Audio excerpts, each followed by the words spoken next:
संदीप ने अपनी माँ के कहने पर गांव में शादी कर ली थी। लड़की का नाम था सुनीता। माँ का कहना था एकदम मॉडर्न बहू नहीं होनी चाहिए, लेकिन उन्हें नहीं पता था कि गांव से आने वाली बहू सुंदर सुशील तो होगी और उसको गांव से बाहर भी निकाल लाएंगे, लेकिन उसके अंदर का गांव कैसे बाहर निकलेगा। शादी के कुछ दिन बाद, माँ टिफिन तो देना जरा। बेटा अब तो स्कूल नहीं ऑफिस जाता है, माँ से नहीं अपनी बीवी से टिफिन मांगा कर। ओके माँ। सुनीता टिफिन ले आओ। एक किलो टिफिन, इसके अंदर पिस्ता डाल दिया है। पिस्ता? पिस्ता क्यों? सास जी ने बोला था ना कि आपको पिस्ता बहुत पसंद है। ओहो, मैंने पिस्ता नहीं पास्ता बोला था, पास्ता। पास्ता? कहीं होता है पास्ता? अरे बेटी तू रहने दे, मैं बना दूंगी। अच्छा किया कि पाव भाजी बनाने का नहीं बोला, वरना किसी के पाव बना देती है। सुनीता को बुरा लगता है, लेकिन उसकी नादान हरकतें कम नहीं होती। ऐसे ही एक दिन, अरे तुमने ये क्या लगाया है? अरे आप वो फूस फूस करके लगाते हैं ना, वही। डियो? का दियो? किसको दियो? अरे वही ना जिससे खुशबू आती है। हाँ हाँ सही पकड़े हैं। अच्छा लेकर तो आना। कौन सा डियो लगाया तुमने? अभी लेकर आते हैं जी। संदीप की बात मानकर सुनीता अंदर से खुशबू वाला फुसफुस लेकर आती है। ओएमजी! ओएमजी मतलब ओ माय गणेश ना। अरे ओएमजी छोड़ो, ये खुशबू वाला फुसफुस की बात कर रही थी तुम? हाँ इसी की, फिर से सही पकड़े हैं।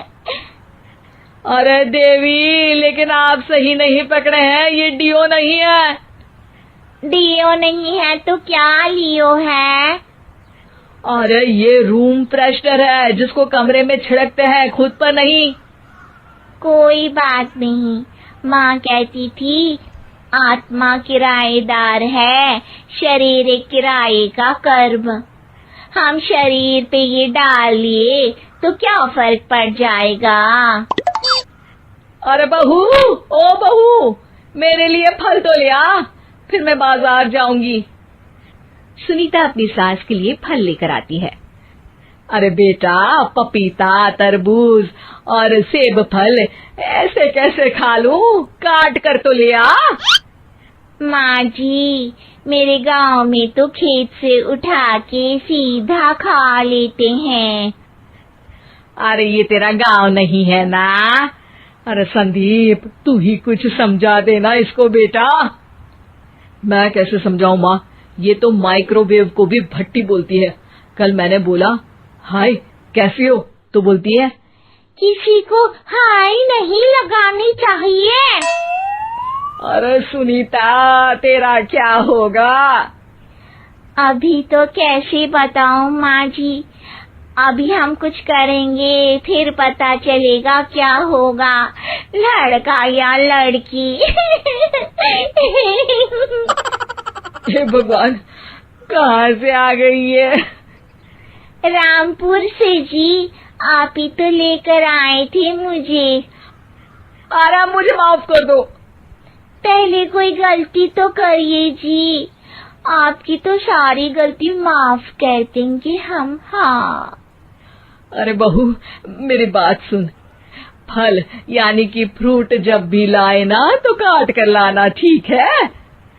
जी ठीक है माँ जी, फल यानी फ्रूट यानी काट के लाऊंगी। सुनीता रोज ही कोई ऐसी हरकत कर देती जिसकी वजह से उसे घर में दो बातें सुननी पड़ती। एक दिन, माँ, मेरे बॉस घर पर आने वाले हैं शाम को। उनका बर्थडे है, फैमिली साथ नहीं रहती उनके, तो यही पार्टी कर लेंगे। उनको अच्छा लगा तो शायद मेरा प्रमोशन भी हो जाएगा। मैं ना फ्रूट केक लाकर फ्रिज में रख दूंगी और तेरे साथ आज खाना मैं बनाऊंगी, ताकि जब साहब आए तो खाने में कोई गड़बड़ ना हो। शाम को जब सारी तैयारियां हो जाती है, संदीप के साथ बड़े साहब भी घर आते हैं। फ्रूट केक तो ले आना बहू, फिर खाना खाएंगे। अरे इस सब की क्या जरूरत थी, आपने बुलाया वही काफी है। सर, आपका परिवार शहर में नहीं है तो हम ही आपके परिवार जैसे हैं सर। इतने में ही सुनीता फ्रूट केक लेकर आती है और बड़े साहब की टेबल पर रख देती है, और जैसे ही केक के ऊपर का बॉक्स हटाती है, ओह, ये क्या है? केक तो कटा हुआ है, मैं तो ऐसा नहीं लाई थी। आप मुझे शाबाशी दे सकती है माँ जी, मैंने ही केक काट दिया। आपने कहा था ना, फल यानी फ्रूट यानी हमेशा काट के लाना, तो फ्रूट केक भी तो फ्रूट ही है ना, तो मैंने पहले ही काट लिया। हूँ ना मैं समझदार। अरे बहू, ये क्या किया? केक हमेशा वही काटता है जिसका जन्मदिन होता है। तुझे एक बात भी समझ नहीं आती, एक नंबर की बेवकूफ है। पूरा माहौल बिगड़ चुका था। संदीप को लगने लगा था कि साहब उसे प्रमोशन तो दूर की बात है, कहीं डिमोशन ना दे दे, लेकिन साहब बीच में ही बोल पड़ते हैं। अरे कोई बात नहीं, ये इनकी बेवकूफी नहीं है, इनका भोलापन है। बेटा आप कहाँ से हो? रामपुर गांव से। अरे वाह, गांव से? फिर तो आपके गांव में ताजे फल और सब्जियां मिलते होंगे। हाँ, सही पकड़े हैं। हम तो काटते भी नहीं, सीधा खा लेते हैं। मैं ना एक बार तुम्हारे गांव घूमने जरूर चलूंगा। क्यों संदीप, ले चलोगे ना? मुझे गांव घूमना बहुत पसंद है। बस फिर क्या था, संदीप और सास दोनों खुश हो गए, क्योंकि साहब को सुनीता ने गांव की बात करके खुश कर दिया था। अब संदीप का प्रमोशन पक्का था। शिक्षा, कभी भी किसी भी गलती पर घबराना नहीं चाहिए। हो सकता है कि उस गलती की वजह से आगे बड़ा फायदा हो जाए।